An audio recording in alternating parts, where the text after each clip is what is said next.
It's good. It's coming on. It says on live. Good evening and welcome. Welcome to Fight CPS and Stop Taking Our Children. I'm your host, Bob Pace, and I give you a warm welcome from all over the world because this reaches out everywhere. It's a worldwide live stream, and it's put on by Vincent W. Davis. He's my attorney. He's the one that created this live stream, and I've been doing this for 18 months. And I'm on Monday through Friday at 10 a.m. in the morning, and that's Pacific Standard Time. And on the weekends, I'm on at 8 in the morning.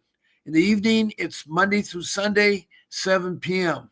And I've been doing this continuously since October of 2023. That's 18 months. And I'm glad you found me. You found me on Facebook, Fighting CPS. And it's definitely a very hard time for you all. And we already have people in the room. That is great. I see you in there. Now, while you're in this room, there's lots of things you can do. First of all, you can leave emojis like smiley faces, thumbs up, hearts, or even send me stars. Please check the follow button to follow me and do reviews.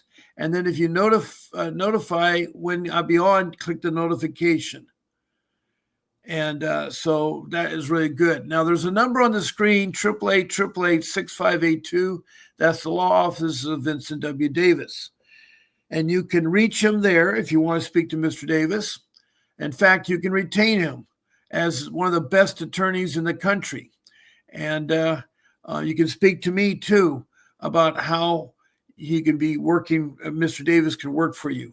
There's lots of ways you can speak to him that I have. You can be a guest on my live stream or phone in at my phone number, which I'll put up shortly. That'll get you 15 minutes of talk time, private Zoom with Mr. Davis. Also, for $60, you can get 30 minutes of his time to talk about your case. Now, I want to say hello to Alexandra Valentine. You said, I've been trying to reach you. My lawyer would dream for my case, daughter, 14, back to foster care, and they took my 6-year-old. Help. Well, I want to help you, Alexandra. I appreciate you finding me. You called in at 5:32 in the morning, Pacific Standard Time. I already had my morning live stream. I must have missed your call. And again, now it's evening time. So I need more information to help you out there, Alexandra. If you're there, please say something. If you're not, I understand, because this is at 5:32 in the morning. It was actually before my series king came on. So anyway, I've been trying to reach you. My lawyer would dream for my case, daughter, 14, back to foster care, and they took my 6-year-old. Help. That sounds terrible. Now, I'm here to help you. And there's lots of ways that you can participate in this live stream. You can text me a comment or a question. It should pertain to CPS. And please state your first name, your city or county, your state and country. Also, please tell me about your CPS case from the beginning to where you're at. From the beginning to where you're at.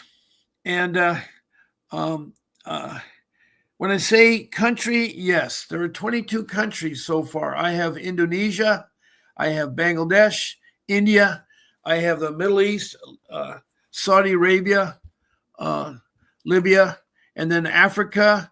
I have Liberia, Sudan, the Republic of Congo, Rwanda, Mozambique, and then South Africa, several provinces there. Then we go up to Europe. I've had England, Scotland, Wales, Denmark, and Sweden. And then across the pond to North America, I've had Canada, 4 provinces there. All 50 states in the U.S. have been in here, as well as the District of Columbia. I've had south of the border, Mexico, and then South America, north of Brazil, on the East Coast, Grenada.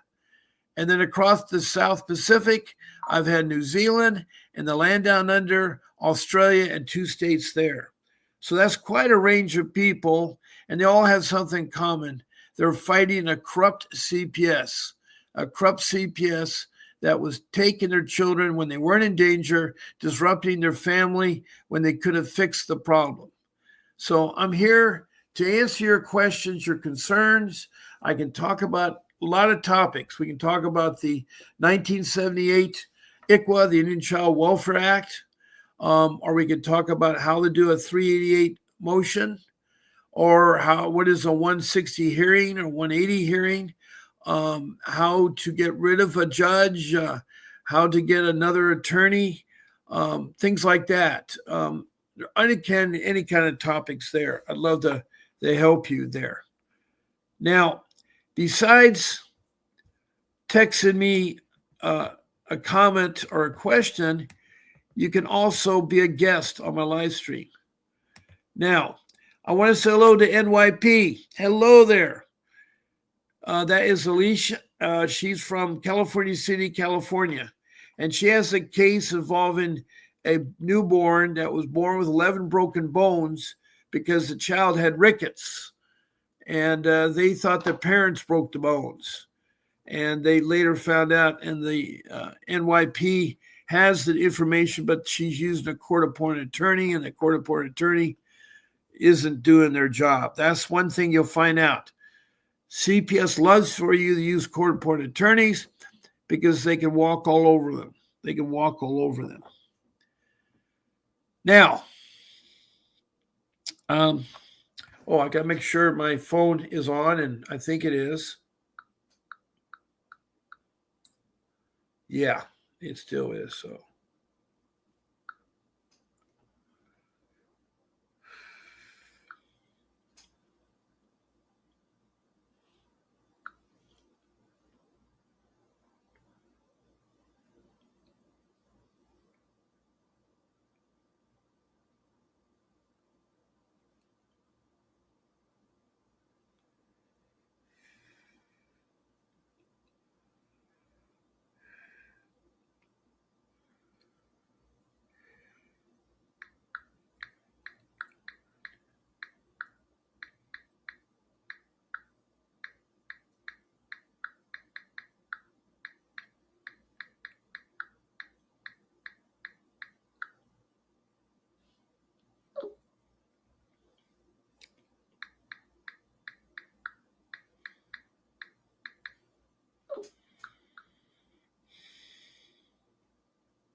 Hello.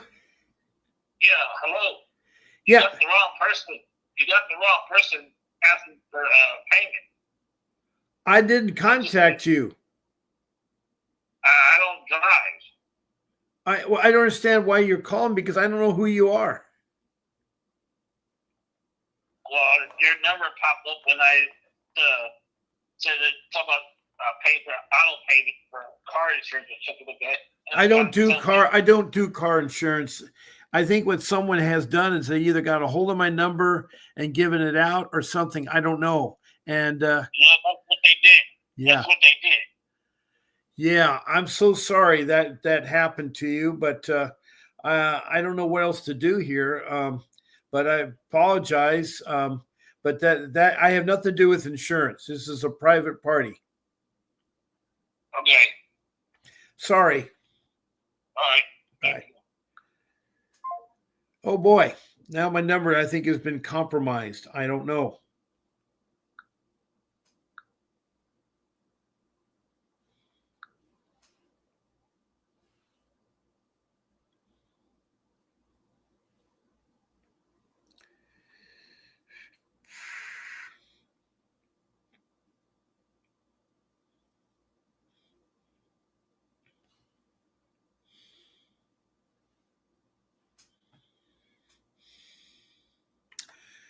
Anyway, Alex L. Hi there. It would be great for Vincent to write a letter to the president to help reform CPS. Well, yeah, I agree with that. I'd sign the letter. I would agree on that. But I don't know if he would or not. But that would be great to reform CPS. I think it does need to do it. Alex, what part of the world are you from? I forgot. Alex, what part of the world are you from? And by the way, for all you that want to be a guest on my live stream, all you have to do is email my show producer, Grace at vincentwdavis.com. Okay, Alex, you're from California. Good. I'm sorry I didn't remember, but welcome. So I have two people from California tonight. I have an NYP and Alex L. And to be a guest, I'd love for you to be on my show. I'm on 14 times a week, and you just pick the morning or the evening and one of the days of the week, and they'll be put on there. Alex, what can I do to help you? Is there anything about your case you can tell me that you want some help or a comment or something? I'd love to help you, Alex. So anyway, the last thing you can do with this podcast is you can call in and live stream. I mean, not podcast, live stream. You can call in and be my guest. Now, to be my guest, all you have to do is call that number 626-698-0990. And you can call in. You can call in to be my guest.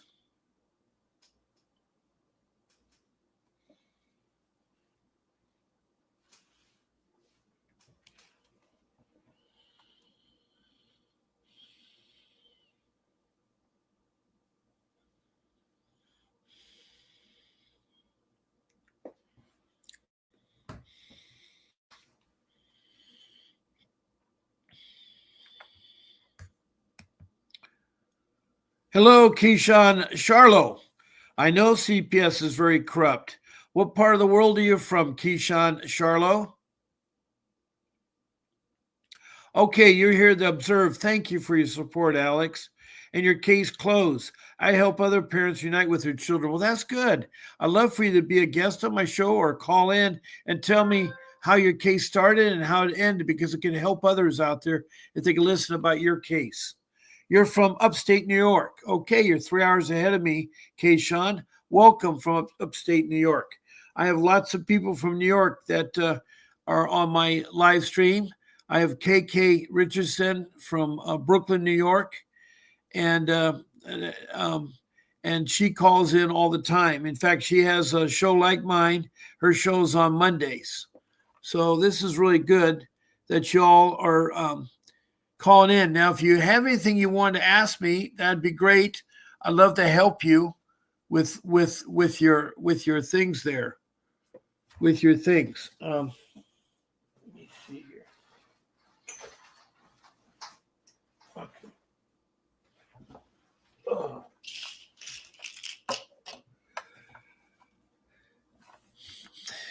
Now, some other things I need to bring to your attention. I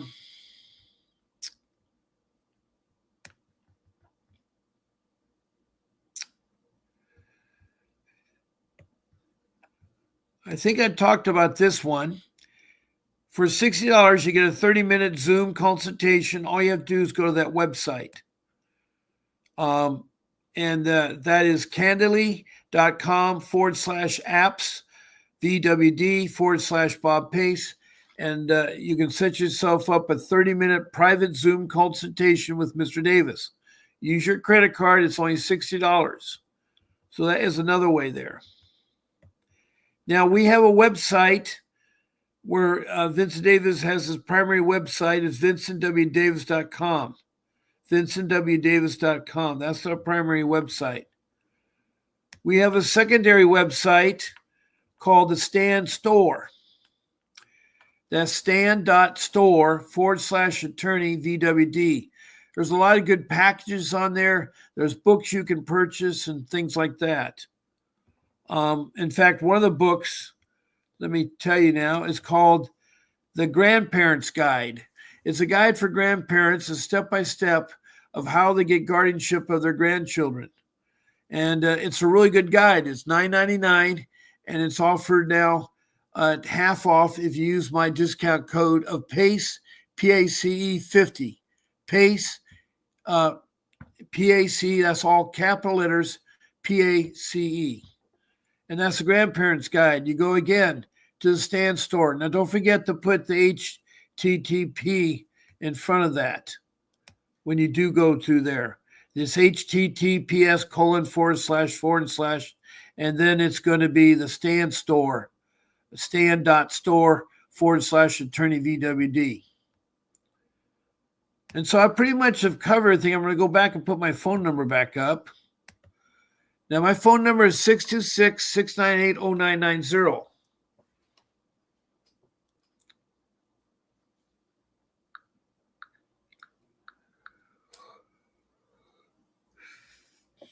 And I just checked the phone application to make sure it's there, and I see it's there.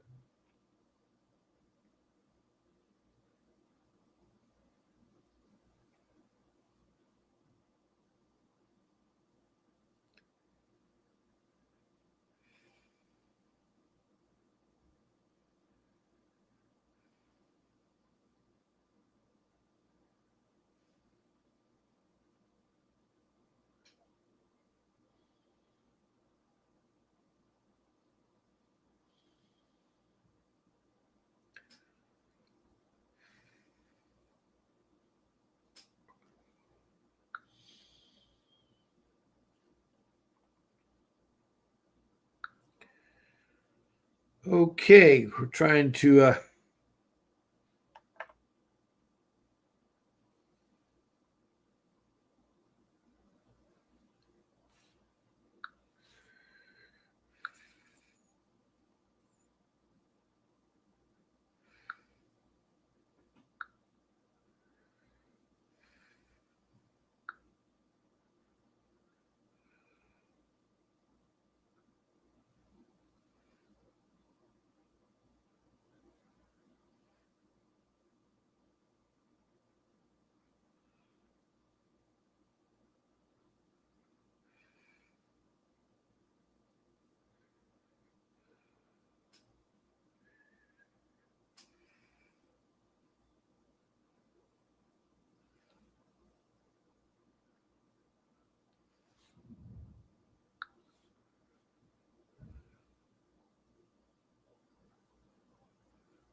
okay.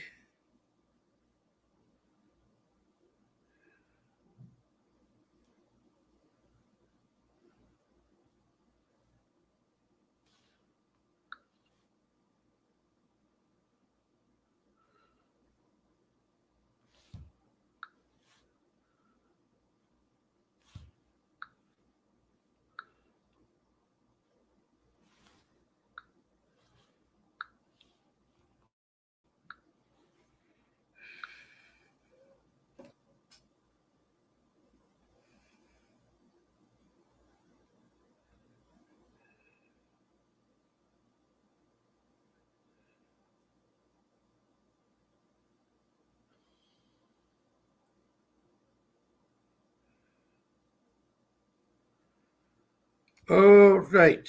I was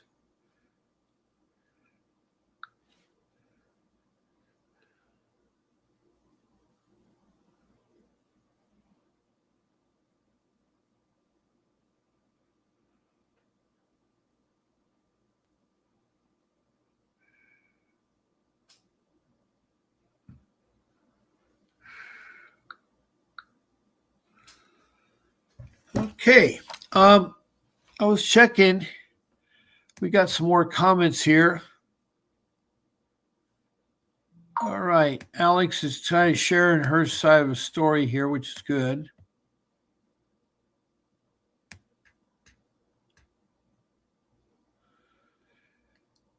Alex's case was a domestic violence, substance abuse, mental health. Wow. And a lack of provision concerns. I'm very familiar with how to navigate those CPS cases. I love to help others understand. Well, I'm glad you're listening here. Maybe you can help out some of the people in this room. Scott, I don't know where you're from. Sir, do you know a non-criminal advocate or attorney in the Southwest Ohio area? No, I don't know. What you need, the kind of attorney, if it's regarding the child protection system, you need an attorney that is very good in juvenile law, family law, and dependency law. All three laws. The child protection system uses dependency court, dependency law. They also use family law and juvenile law. So you need an attorney that has a background in those three laws, plus has experience of fighting and getting CPS back, getting the children back from CPS. Also, furthermore, is a plus if the attorney has also sued CPS after the case is over and won money back from CPS by filing a lawsuit in either state court or federal court. So I'd like to know where you're at, Scott, so I can help you. There's Dr. Death. I haven't talked to you in a couple days. It's good to see you again. And Dr. Death, I'm trying to remember where you're from. Oh, boy. Dr. Death. You're from the East Coast, I think it was.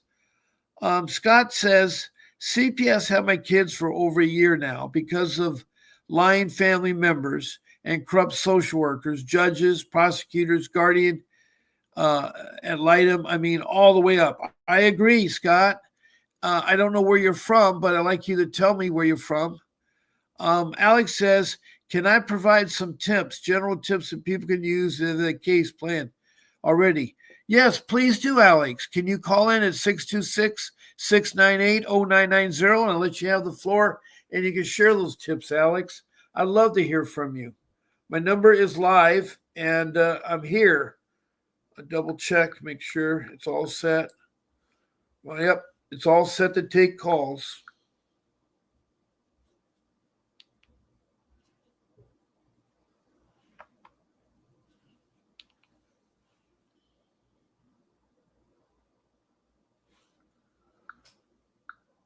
Okay.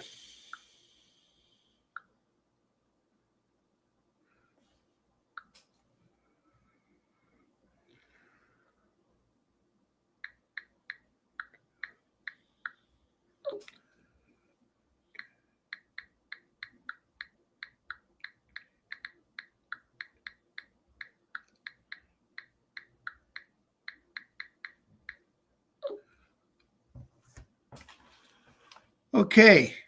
All right, 1 second, and Alex is going to call in. My number's up on the screen. I've already spent $25K. I know that's a lot of money, and I know that you're frustrated because you probably got the wrong attorney. I have 5 rules that I come up with that would have helped me with my case. Rule number 1 is you need to get a real attorney. The court-appointed attorney or public defenders are worthless. And you definitely have to get an attorney that's schooled in juvenile law, family law, and dependency law, and that has a track record of fighting CPS. Rule 2 is document everything, record everything. Get yourself a notebook, get subject dividers, and flood it with the subject dividers and put all your court papers, all your parenting class certificates, all your program certificates, any drug testing you've taken. Also include there any special medical reports on the kids and so forth. And the most important document you need to create is called the incident time log. Every incident you have, no matter who it's with, police, social workers, the child protection system, the school, wherever it may be, you're going to take 3 lines on a notebook paper, college rule, and the first line is going to tell you whether you met this person or you talked to them. So the location, you can say either the phone number, or the office where it's at. Then you're going to put the date and time, and then who is involved. The second line is a summary of the incident, a one-line summary of the incident. And then the third line is the outcome of the incident. What happened? And if you don't know the answer, you can fill it in later. But you have 3 lines for each incident. And if you go for a while, suddenly you'll have 30 or 40 incidents. It's every incident you're involved. You have to document this. It's so important. And rule 3. Scott, you're in Cincinnati, Ohio. Thank you so much for sharing that with me. And I know Cincinnati is pretty bad. And I know you're from J.D. Vance's home state. I saw the Ohio State Buckeyes at President Trump's White House being recognized for their wonderful achievement beating all these teams. I mean, Ohio State deserves to be number 1. They beat all the best teams. And I know one of the players on the teams who played with my son in football in high school. Anyway, Scott, can you tell me more details about your case? Still waiting for you, Alex, to call in. And Dr. Death, if you can tell me and refresh me where you're at, so I know. Alex is from California, and so is and we have Kenshaw Charlo from upstate New York. And then we have NYP from California City, California. Okay, here we go.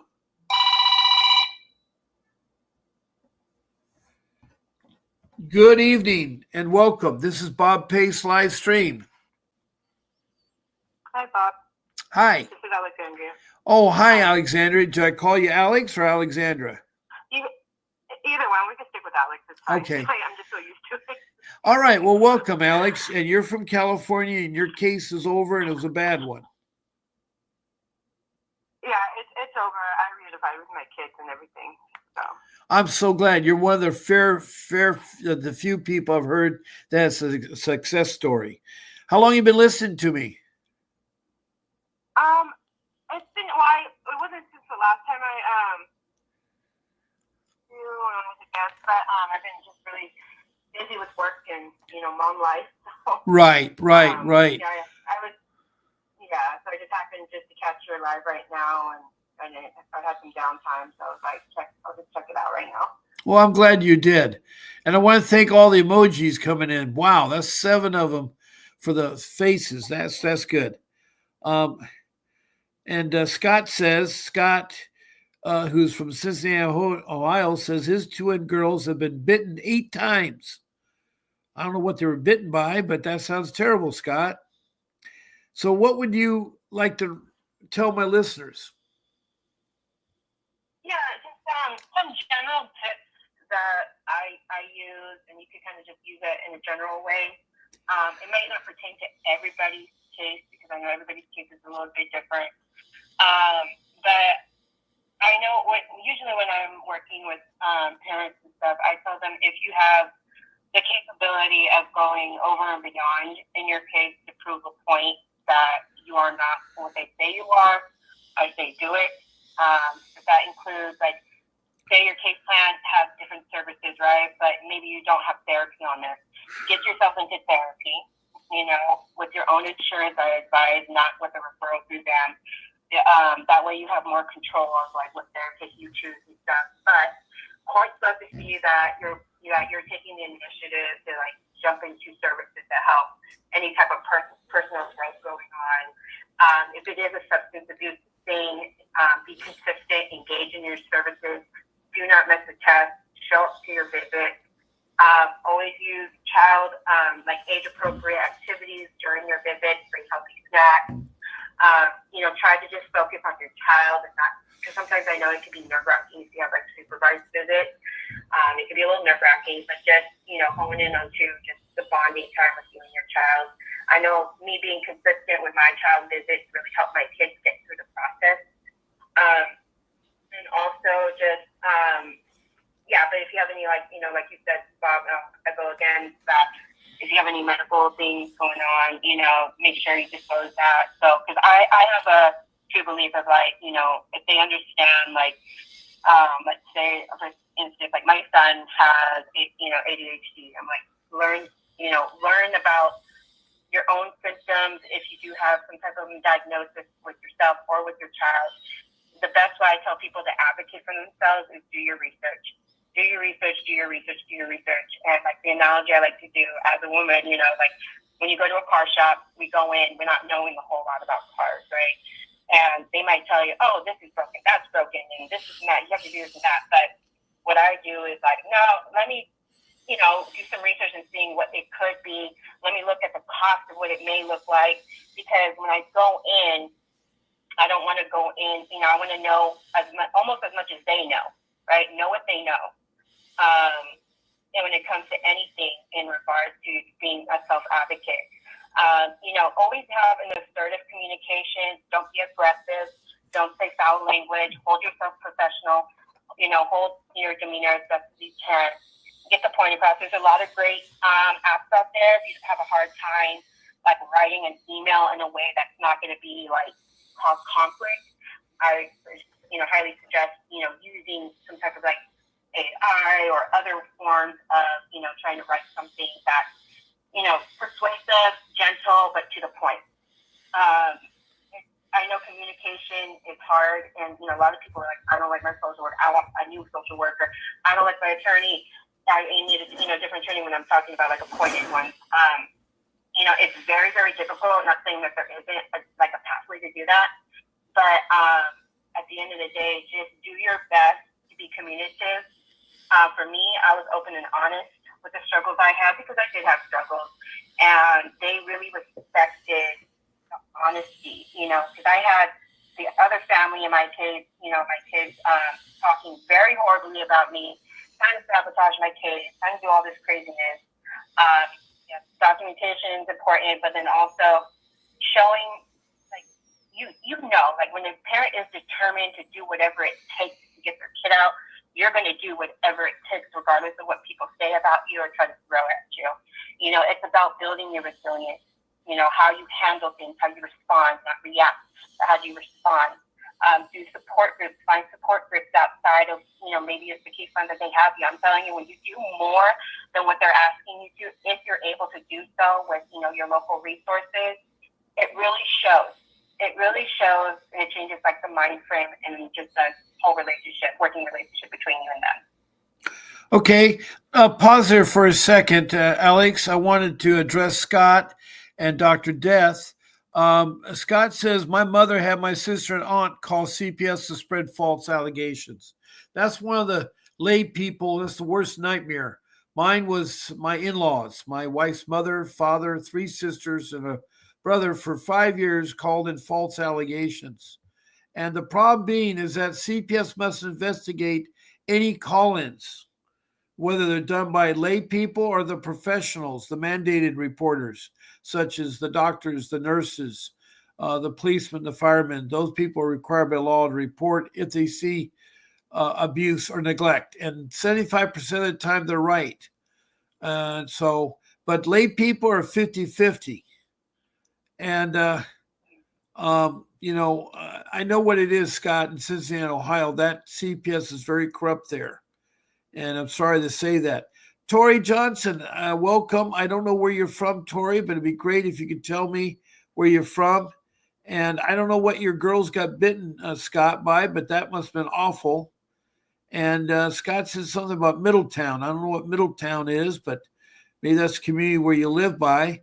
And Margaret, it's good to see you. Margaret's from California. She's one of my regulars.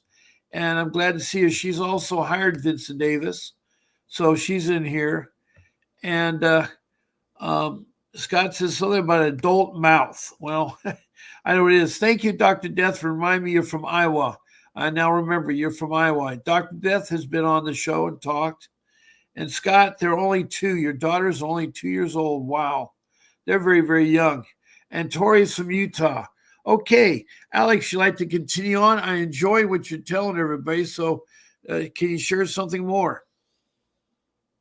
Yeah, I mean, I could touch base on false allegations and stuff. I would say, stick true to yourself. At the end of the day, no matter what anybody says about you, at the end of the day, you know the truth and you know what type of parent you are. And that was something my mother shared with me that helped me keep focused on doing what was right. When you have integrity within you, when you have love within you, when you have ambition and motivation, determination within you, stay really close to that. Don't lose yourself in this process. Stay true to who you are and the love that you have for your kids. And like I said, the other family of my children were spitting a lot of hateful things about me, things that were not going on or what I've done and stuff. And the best thing I did to combat that was that I didn't speak ill back with them. So I didn't do spit fire with fire. I started to speak more on a positive note about myself, my accountability, and what I was willing to do to change things. You don't want to entertain the allegations that they're throwing out. You just want to prove a point, like, I will do A, B, and C just to show you and prove a point what they're saying is wrong. And that's what I did. I had to do that. I really had to show up. And eventually, after some time, my caseworker, she was tough. Don't get me wrong, she was tough. But she saw how hard I was working to fight for my kids, to do what was right, show up to every meeting, every group I needed to go to, every class I needed to attend. Like, without a doubt, with a lot of barriers I had in front of me, from minimal, family support, to no finances, to no stable housing. Like, I had a lot of barriers. On top of that, I was pregnant going through my CPS kids, mental health. I had criminal charges on me. So I understand barriers, and it's hard, right? But just at the end of the day, you're important in that child's life, and you showing up is what needs to be done. And I know sometimes some of these cases might sound ridiculous, that they're like, well, we need to do A, B, and C. We need to do domestic violence classes, anger management. Ooh. I'm like, you know what? I will do that. Because I'm going to show you, I'm going to prove to you that I don't have these problems. I'm going to engage. I'm going to gain more knowledge. I'm going to gain lived experience. Because you never know later down the road, what if your child comes into this situation? You're going to be more equipped to help your child and advocate for them in such a way like never before, And if you are, having like minimal support in your life, there are ways to build that support. And it could be outside of family and outside of friends. And it's like joining with local groups, even if it's online. There's things online if transportation is a barrier. There's a lot of different options, but it's really putting your heart and mind to this thing to really help you fight through. But so I just wanted to share some of those basic tips. You guys don't get discouraged. You keep pushing hard. Yeah, speaking of discouraged, Alex, we have NYP, who's been on my show, who's been fighting it for a year, and she says, I'm losing myself. It's sad. And because I've been dealing with this almost a year, it's almost over, but I'm making it worse because I'm in my feelings. It's okay to feel bad, Alicia. This is NYP, whose name is Alicia. She's been on my show, and she's the one with the child that has rickets, and her bones break real easy. They're broken at birth. They're blaming the parents. Yeah. So listen to what Alex has to say. It's hard. That's why you guys come on here, is for support from me, because I don't want you to give up. You can do it. You can do it there. Now, Scott says they have you manipulated by the system. Family love first. Yes, I know, Scott. And Margaret King is from California, and she's hired Vincent Davis to help her. Support is extremely important. This nightmare can certainly take a toll on one's emotional and mental well-being. I know. I've been fighting for 15 years. I know how you feel, Margaret. Now, Alex, when CPS first approached you, how did they approach you? Did they call you? Did you meet them outside? Did they send you a mail? Did they knock at your door? How did you meet them? Yeah, so when I had like an actual like formal case, I mean, it was kind of weird how it kind of developed, because in the moment that day that it did happen, it was during a domestic violence situation where I was trying to flee the situation with my kids. Yes, unfortunately, at that time, I was under the influence. It was something I was struggling with. But I just knew, like, I needed to get out of there as soon as possible. But long story short, things transpired from there. Who called the did they call the police first?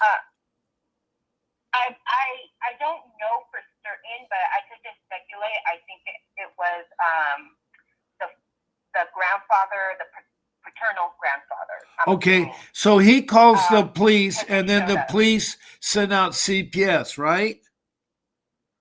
Well, first they sent out officers because I don't want to get too much details, but they had Okay. to send out officers to the point where, you know, I needed them to help me locate my children because I went to a place where a good, what do you call it, a pedestrian helped me. They saw the situation and they got me and my kids to a safe place. But when all that transpired, you know, I almost lost my life that night. And I was very afraid. And at a moment, like they were about to let us go. But when my daughter was in the back of the car, it killed me inside. And she said, "Mommy, like, please no more." And the next thing I know is that I jumped in the driver's seat while the dad is talking to the cop. I was like, "I'm not doing this no more. I can't keep putting them through this." And I tried taking off. That was a bad move. I was under a lot of, you know, stress of just the whole situation. But I got taken in. I was seen as the perpetrator. Okay. They took me in, arrested me. CPS did get called. I did have an encounter with the CPS worker while I was incarcerated at that time. And she was very snobby when this is like the only like one I really like came across that was the way she was. But, you know, she was getting the storyline of what occurred. And it bothered me that none of the context of how it all developed mattered. It was the fact that whatever position I put my children in is what I was being held accountable for. Well, that's where and I do get that to some respect. Yeah, you know, you're supposed to protect them from neglect and abuse, and so I guess right. You're neglecting them when you're jumping in the car and doing what you did. Yeah. Yeah. You know, I'm not saying I'm perfect. You know, I have owned up to my mistakes. You know what I mean? But well, when did it change? When did it change? Yeah. After you got rid of the criminal matter, or when did it change? So basically, when I got in, she came, took the story, and then she said, I remember the last words she said were, "Well, do you have anything else to say?" And I said, "Yeah, actually, I do." I'm like, "You know what?" I'm like, "I don't care what nobody said." I'm like, at the end of the day, I know what type of mom I am and person I am, and when I get out of here, I'm not going to stop fighting for my kids. And she's like, "Good. That's what I want to hear." And that is what kind of lit a fire in me. Like, just when I got out of here, I'm getting my kids. Like, don't play with me. I'm not kidding. You know, like, and, you know, I did find my faith. You know, I put a lot of that's where I discovered my faith, and I really took home to God. And that was like the biggest part of my testimony is that. Yeah.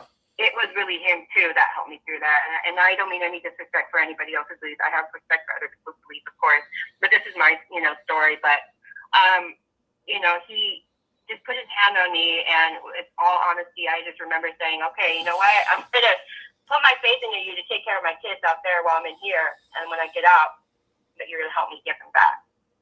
And then I got out, and I just had to just drive in this fire to get my kids. But the grandfather at that time had gotten a temporary temporary guardianship order, and he wouldn't let me see my son. I would be able to see my daughter when I got out of jail, but he wouldn't let me see my son. And because I knew the type of activities that were going on in the home, I didn't want this life anymore for them. I called the police and I told them to do a well check, and they did do a well check. And at the last minute, they did discover something there. And they told me they had taken my son into custody.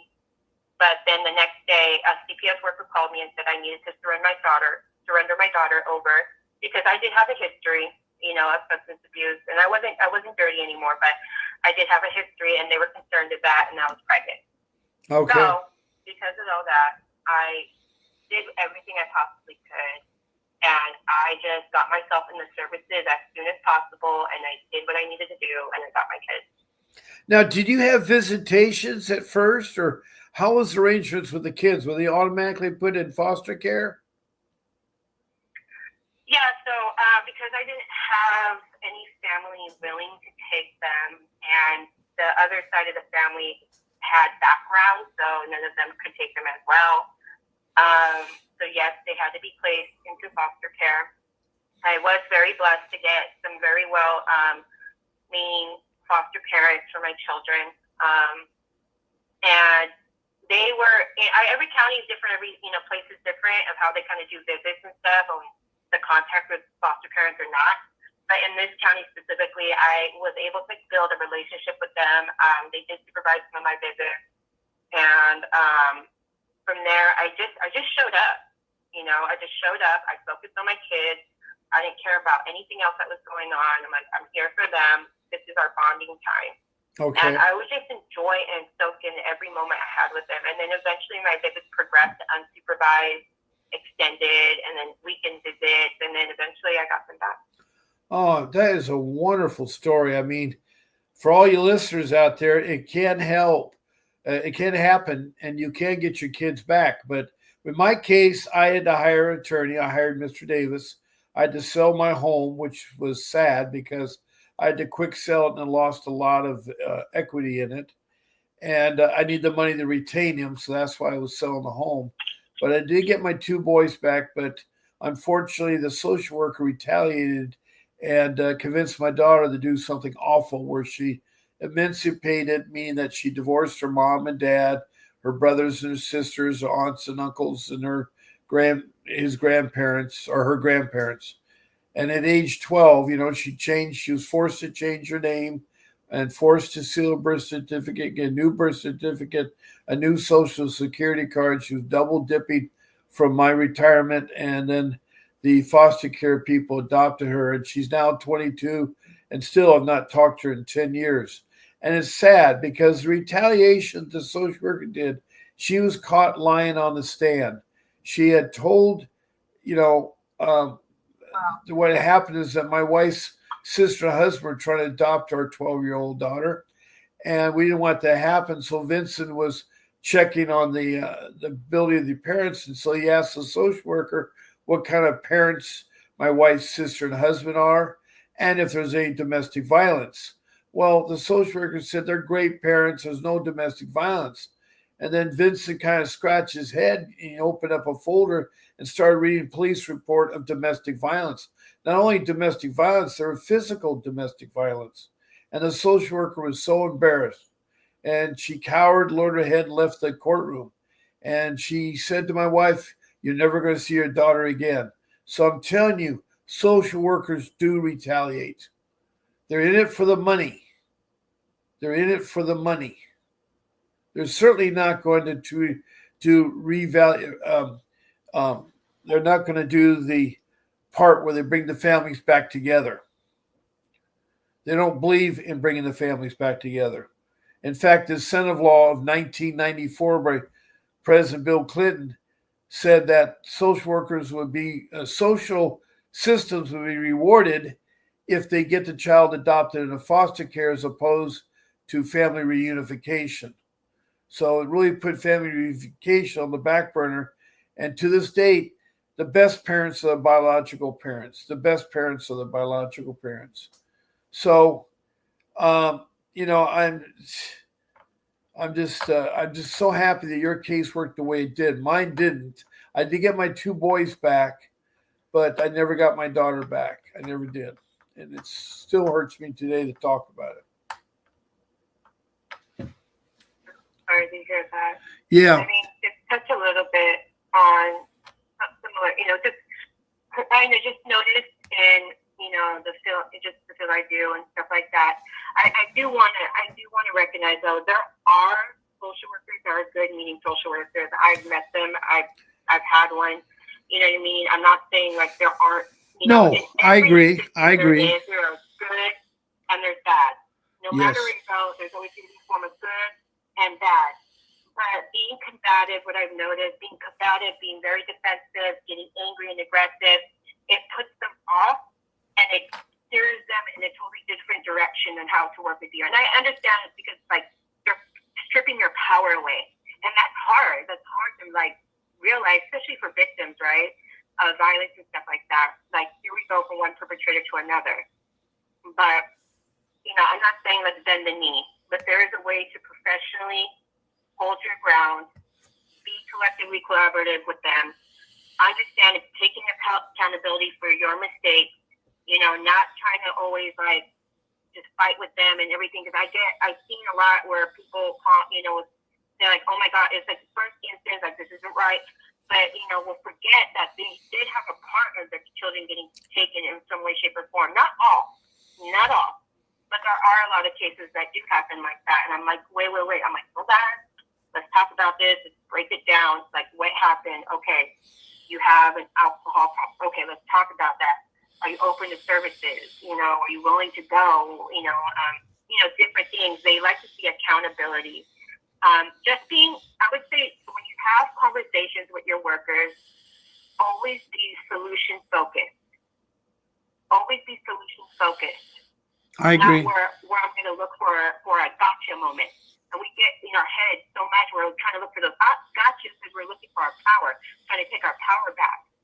But just try to be solution oriented when you're talking with them, being understanding, not saying you have to agree with them. You'll be like, I understand your concerns, but these are my concerns, and this is how I'm looking at it.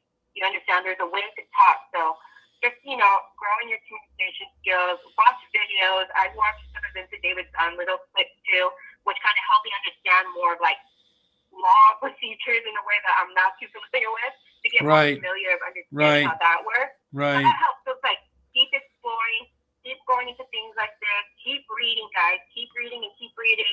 Ask questions, but do it in a way where it's not confrontational. Right. Like, hey, I'm concerned, my child, is having some issues with, adjusting, what is it I can do? What can I do to help? I want to be a part of the solution to help my child stabilize. Those are like ways, there's a way to talk to them. There's a way to adapt some of their language. So they understand, like, okay, this parent's not trying to come after me. Okay, cool. So this is what I need you to do. Like, can you clarify this for me, please?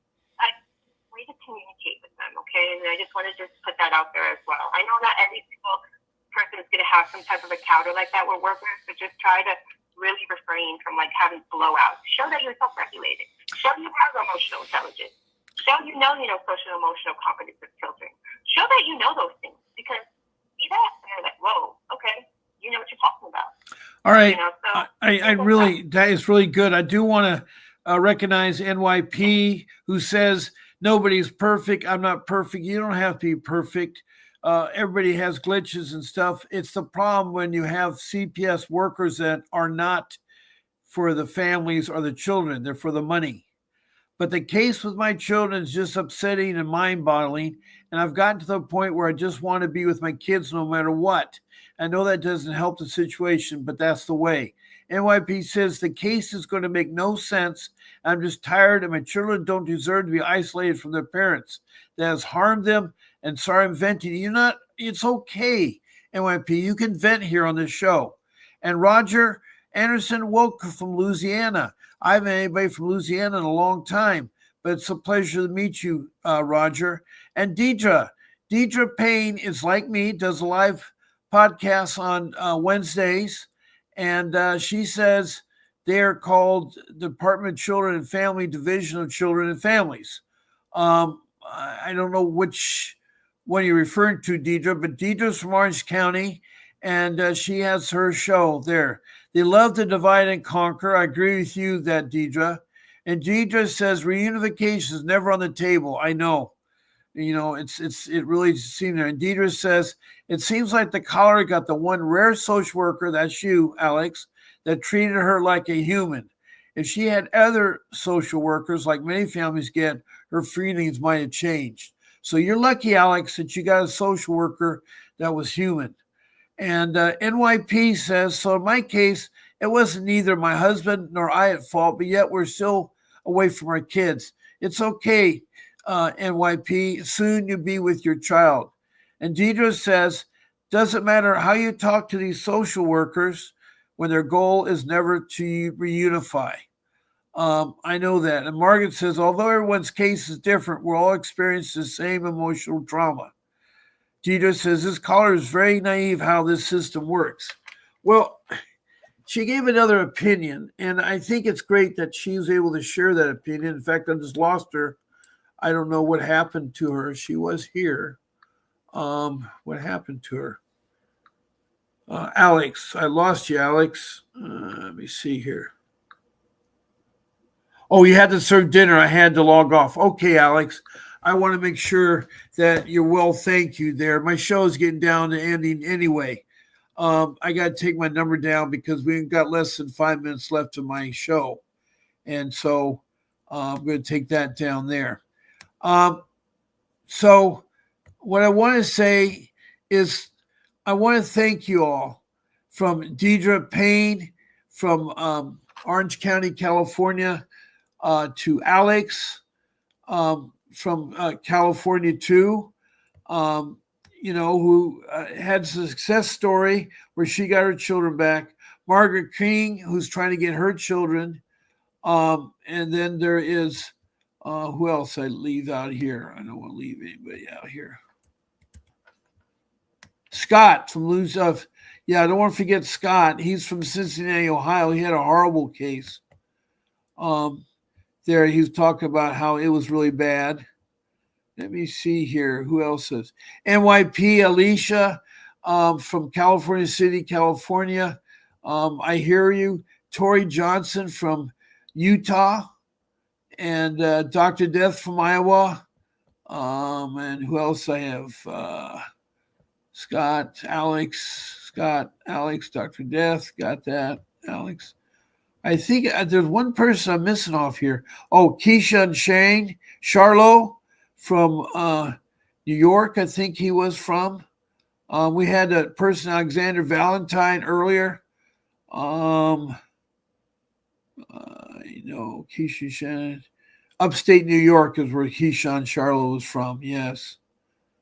And then I had another person here. I can't find it. Tori from Utah, Margaret from California, Scott from Cincinnati, Ohio, Tori from Utah, Dr. Death from Iowa, NYP from California City, California. I guess that's it. I thought there was another person there, but here it is. Roger Anderson from Louisiana. I didn't want to forget you, Roger. So thank you all for coming into my show. And again, thank you, Alex, for calling in and sharing some ideas that will help others. I want you to know that I'm on here twice a day, 14 times a week. I'll be on again tomorrow morning at 10 a.m. in the morning. That's Pacific Standard Time. And I'd love for you to join me. Don't forget, you can be a guest on my podcast. Just write Grace at VincentW.com, Grace at VincentDavis.com, and she'll put you as a guest. And that way you can talk right off the bat there. So keep fighting. Don't give up. You can get it. You can do it, and you can get your children back. God bless y'all. And this is Bob Pace signing off.